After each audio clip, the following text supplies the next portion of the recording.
Hi, welcome to the Church at 434 in Motion. This is a series we call Hebrew for You.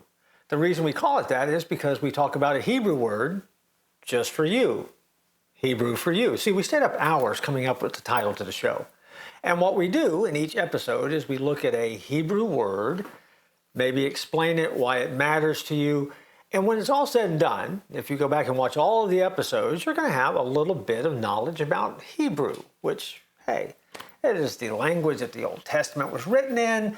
People use it for study. You will be a Hebrew scholar. Not really, but you'll know Hebrew enough to be dangerous. The word for today is anavah. Anavah, A-N-A-V-A-H. It means humility. It's an important Hebrew word because there's a moment that comes when we're all humbled by nature. You ever walk through a field of tulips or watch the sunset and be reminded how awesome God is?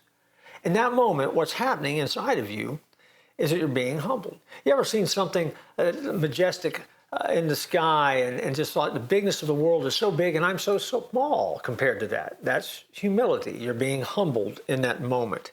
The Hebrew word, anavah, is what we translate as humility, but the literal definition of it is to occupy your God-given space in this world. That's what the word itself means, to occupy your God-given space in this world. So if you think about it, that may not track with what you would normally default to by way of humility. To apply it, though, it means don't overestimate yourself or your abilities, but don't underestimate them either. I think that sometimes we get this idea about humility that means that we're standing in a corner somewhere and we're just acting all pitiful and weak and woe is us because we're just being so humble because we're Harry humble or Henrietta humble, and that's just how we think it's supposed to be. And that's not it at all.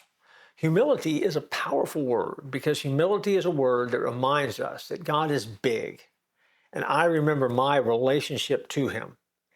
And if I can remember that, I will be humble enough to accomplish everything that I was created to do. So in a world of retweets and followers and fans and favorites, it's very easy to determine our self-worth by what others think of us. But at the end of the day, your value comes from God, who God is, what God says about you, and your ability to remember who you are in relationship to him. That's what anavah means. It means humility. So that is the word for the day. You fulfill the God-given space you were meant to occupy. You fill it up with being obedient to him, and you've nailed humility and knocked it out of the park. And that's what the Hebrew word means. So that's Hebrew for you. I look forward to joining you next time.